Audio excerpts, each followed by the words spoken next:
আসসালামু আলাইকুম ওয়া রাহমাতুল্লাহি ওয়া বারাকাতুহু। জামাতকে আমরা জানি যে একটা ম্যাচুইড রাজনৈতিক দল এবং সেখানে আছেন বিচক্ষণ রাজনীতিবিদরা, কিন্তু আজকে কুমিল্লা দক্ষিণের জামাতের আমির এবং সেক্রেটারির বিবৃতির তীব্র নিন্দা আমি জানাচ্ছি। কুমিল্লা দক্ষিণে মুক্তিযোদ্ধাকে লাঞ্ছিত করার জন্য 2 জামাত কর্মীকে বহিষ্কার করেছে দল থেকে। এই জন্য আমি জামাতকে কুমিল্লা দক্ষিণ জামাতের আমির সেক্রেটারির এই সিদ্ধান্তের নিন্দা জ্ঞাপন করছি। কেননা মুক্তিযোদ্ধাকে লাঞ্ছিত করেছে এই কথা যেরকম হেডলাইনে লিখেছে, এর ভিতরে গিয়ে আমি দেখতে পেলাম যে তিনি হত্যা মামলা সহ 9টি মামলার আসামি। এখন 9টি মামলার আসামি কি করে মুক্তিযোদ্ধা হন? মুক্তিযুদ্ধ 53 বছর আগে হয়েছে, তারপরে আমি একটা খুন করেছি, তাহলে খুনি হিসাবে আমার ফাঁসি হবে নাকি আমি মুক্তিযোদ্ধা হিসাবে ফাঁসি মুক্ত থাকব? এই প্রশ্ন দেশ এবং জাতির কাছে আমি করলাম। জামাতকে কেন আমি আনম্যাচুইড বললাম? কুমিল্লা দক্ষিণ জামাতকে আমি বলছি, সারা বাংলাদেশের জামাতকে নয়, কেন্দ্রীয় জামাতকে নয়, কুমিল্লা দক্ষিণ জামাতের যে নেতৃবৃন্দরা আছেন তারা যে সিদ্ধান্তটা নিলেন, 2 জন কর্মীকে বহিষ্কার করলেন দল থেকে। আমি জানতে চাই, আগে খুনির বিচার হবে, তারপরে আপনার দলের 2 জন কর্মীকে আপনারা বহিষ্কার করবেন। কারণ যে খুন করেছে, যার নামে 9টি মামলা আছে, তাকে খুনের জন্য ধরে নিয়ে যে কোনো শাস্তি পাবলিক যদি দেয়, তাদের আত্মীয় স্বজন যদি তার কাছে লাঞ্ছিত হয়ে থাকে, বঞ্চিত হয়ে থাকে, শোষিত হয়ে থাকে, 15.5 বছর আওয়ামী লীগে এই লোকটা নাকি এলাকায় প্রচুর অত্যাচার, নির্যাতন, জুলুম করেছে মানুষের উপরে, তখন এই লোকটাকে ধরে সে কি মুক্তিযুদ্ধ করেছিল? যারা এখন জামাতের কর্মী যাদেরকে বহিষ্কার করছেন, ওদের কি জন্ম হয়েছিল সেই 53 বছর আগে? তাদের তো জন্মই হয় নাই, তারা তো জানেই না সে মুক্তিযোদ্ধা নাকি কি। তারা চিনে তাকে একজন খুনি হিসাবে, খারাপ মানুষ হিসাবে, সন্ত্রাসী হিসাবে। সন্ত্রাসী আর খুনিকে কেউ জুতার মালা পরাবে নাকি ফুলের মালা পরাবে, এই ম্যাচুইড সিদ্ধান্তটা জামাত নেওয়া উচিত ছিল বলে আমি মনে করি জামাত কুমিল্লা দক্ষিণ জেলার সভাপতি সেক্রেটারি ভুল সিদ্ধান্ত নিয়েছেন। প্রিয় দর্শক, বাংলা ভিশন টেলিভিশন থেকে আমি এবার নিউজটা আপনাদের সামনে পড়ে শোনাচ্ছি। কুমিল্লা 14 গ্রাম বীর মুক্তিযোদ্ধা আব্দুল হাই কানুকে লাঞ্ছিতর ঘটনায় 2 কর্মীকে বহিষ্কার করেছে বাংলাদেশ জামাত ইসলামী।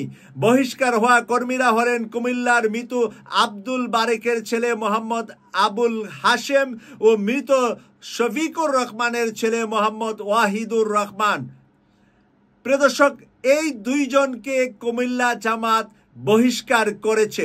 সোমবার 23 ডিসেম্বর এক বিবৃতিতে এ তথ্য জানিয়েছেন জামাত ইসলামী কুমিল্লা দক্ষিণ জেলা শাখা।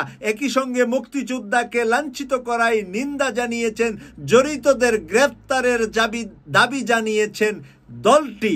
জড়িতদের গ্রেফতারের দাবি জানাবেন নাকি ওই খুনি মুক্তিযোদ্ধাকে গ্রেফতারের দাবি জানাবেন?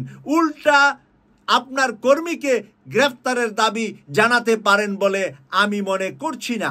কুমিল্লা দক্ষিণ জেলা শাখার আমির অ্যাডভোকেট মোহাম্মদ শাহজাহান ও জেলা সেক্রেটারি ডক্টর সরওয়ার উদ্দিন সিদ্দিকী যৌথ বিবৃতিতে বলেন, দেশের বিভিন্ন পত্রপত্রিকা, ইলেকট্রনিক মিডিয়া, সামাজিক যোগাযোগ মাধ্যমে প্রকাশিত কুমিল্লা জেলা 14 গ্রামের বীর মুক্তিযোদ্ধা আব্দুল হাই কানুকে লাঞ্ছিত ঘটনায় দৃষ্টিগোচর হয়। আমরা এই জন্য দুঃখজনক ঘটনার তীব্র নিন্দা ও প্রতিবাদ জানাই। বিবৃতিতে তারা আরো বলেন, মুক্তিযোদ্ধা জাতির শ্রেষ্ঠ সন্তান। জামাত ইসলামী শুধু বীর মুক্তিযোদ্ধা নয়, দেশের সাধারণ কোন নাগরিকের হেনস্থা সমর্থন করে না। এই দুঃখজনক ঘটনার জন্য জড়িতদের দ্রুত গ্রেফতার করে আইনের হাতে সোপর্দ করার জন্য সরকারের কাছে জোর দাবি জানাচ্ছি। আমি মনে করছি ভুল দাবি করছেন আপনারা, ভুল দাবি করছেন সরকারের কাছে। কিসের সরকারের কাছে, কার জন্য গিয়েছেন? এবার আমি বাকি বক্তব্যটা আমি এখানে আপনাদের সামনে তুলে ধরছি। তারা আরও বলেন এই ঘটনায় জড়িত জামাতের কোনো পর্যায়ের নেতা কর্মী নয়, জামাতে ইসলামী কোনো পর্যায়ের নেতা কর্মী আইন নিজের হাতে তুলে নেওয়ার কোনোভাবেই সমর্থন করে না এবং প্রশ্রয় দেয় না। আমরা স্থায়ীভাবে খোঁজখবর নিয়ে জেনেছি লাঞ্ছিত হওয়া আব্দুল হাই কানু নিজ এলাকায় হত্যা মামলা সহ 9টি মামলার আসামি। আচ্ছা, আপনাদের কাছে আমার জানতে চাওয়া, হত্যা মামলা সহ 9টি মামলার আসামি তারা খোঁজখবর নিয়ে জানতে পেরেছে, জানার পরে কিভাবে আবার তারা তাদের নিজের দলের 2 জন কর্মীকে বহিষ্কার করে? আমি এটা আনমেচুইড সিদ্ধান্ত মনে করছি জামাত ইসলামী কুমিল্লা দক্ষিণ শাখাকে। আমরা এখানে যা লেগেছে আমরা মনে করি এ বিষয়ে আইন শৃঙ্খলা বাহিনী তার বিরুদ্ধে যথাযথ ব্যবস্থা নেবেন। আইন নিজের হাতে তুলে নেওয়ার অধিকার কারো নাই। এখন আইনের সবক আমাদেরকে শিখালে 24-এর মুক্তিযোদ্ধা স্বৈরাচার হাসিনা হাজারো মানুষকে হত্যা করে ভারতে আরামে আয়েশে আছে।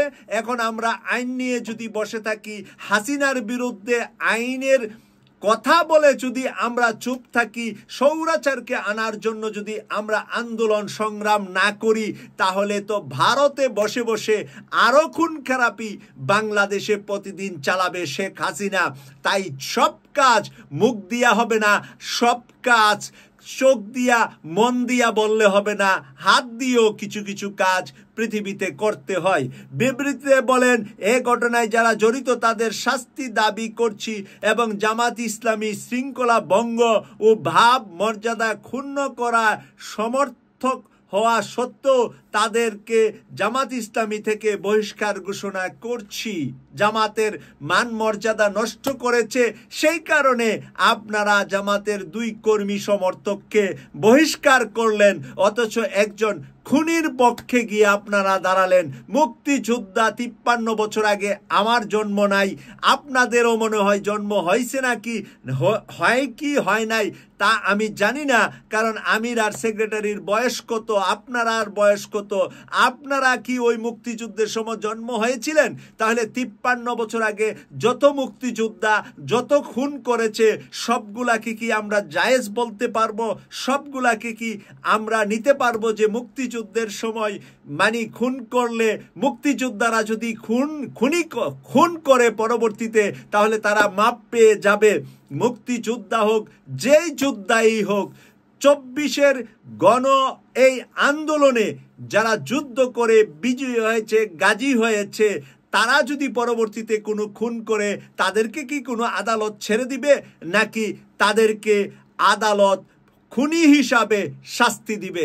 তাই সে খুনি, 9টি মামলা আছে, তার শাস্তি, তার খুনের জন্য তাকে দ্রুততম গ্রেফতারের জন্য প্রশাসনকে আমি জোরালোভাবে বলছি, প্রশাসন যেন বসে বসে ডুগডুগি না বাজা, প্রশাসন যেন এই খুনি মুক্তিযোদ্ধা নামের কলঙ্ককে ধরে এনে শাস্তির আওতায় আনে। এই প্রত্যাশা রেখে বিদায় নিলাম। আমি সৈয়দ মাসুক, লন্ডন থেকে। আল্লাহ হাফেজ।